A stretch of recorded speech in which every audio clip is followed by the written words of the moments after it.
Marcello Tunasi est une figure religieuse très connue en République démocratique du Congo, surtout dans les cercles chrétiens évangéliques.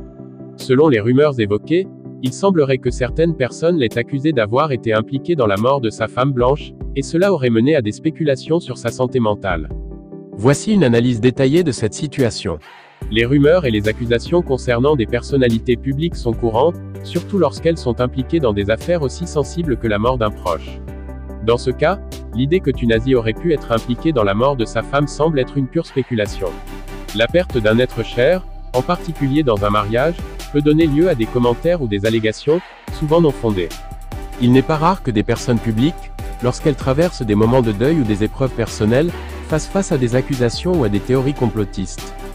La pression de ces rumeurs peut avoir un impact profond sur la santé mentale de la personne concernée, la rendant vulnérable à des crises émotionnelles ou psychologiques. Dans le cas de Marcello Tuna, si les rumeurs l'accusent d'être impliqué dans la mort de sa femme, cela pourrait lui causer un stress immense, ce qui pourrait conduire certaines personnes à penser qu'il est devenu fou. Le deuil est une expérience extrêmement difficile, surtout lorsqu'il s'agit de la perte d'un conjoint.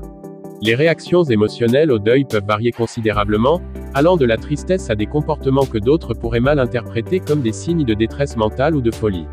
Si Tunasi montre des signes de désarroi après la mort de sa femme, cela pourrait simplement être une réaction humaine normale à la perte, et non une indication de maladie mentale. Accuser quelqu'un d'être impliqué dans la mort d'une autre personne, surtout sans preuve solide, est une démarche dangereuse. Il est essentiel de faire la distinction entre des faits avérés et des rumeurs.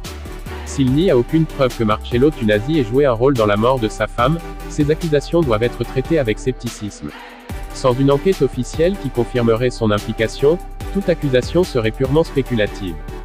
Pour un homme d'église comme Tuna, sa réputation et son intégrité sont essentielles. Les rumeurs et les allégations non fondées peuvent ternir son image et avoir un impact négatif sur son ministère. Cela peut entraîner une perte de confiance parmi ses fidèles et affecter son influence spirituelle. Le terme « fou » est souvent utilisé de manière péjorative pour décrire des comportements inhabituels ou des réactions émotionnelles extrêmes, surtout après un traumatisme. Toutefois, il est important de faire la distinction entre une réaction émotionnelle intense et un véritable trouble mental. Si Tunasi a montré des signes de détresse après la mort de sa femme, cela ne signifie pas qu'il ait développé un trouble psychiatrique, mais plutôt qu'il traverse peut-être une phase de deuil difficile. L'idée que Marcello Tuna serait devenu fou, après avoir été impliqué dans la mort de sa femme semble être basée sur des rumeurs et des spéculations. Il est crucial d'attendre des faits concrets avant de tirer des conclusions. Si les accusations sont infondées, il s'agit peut-être d'une interprétation erronée des signes de deuil qu'il traverse. Dans tous les cas, cette situation montre l'importance de traiter avec prudence les rumeurs autour de la mort d'une personne, surtout lorsqu'il s'agit de figures publiques comme Marcello Tunasi.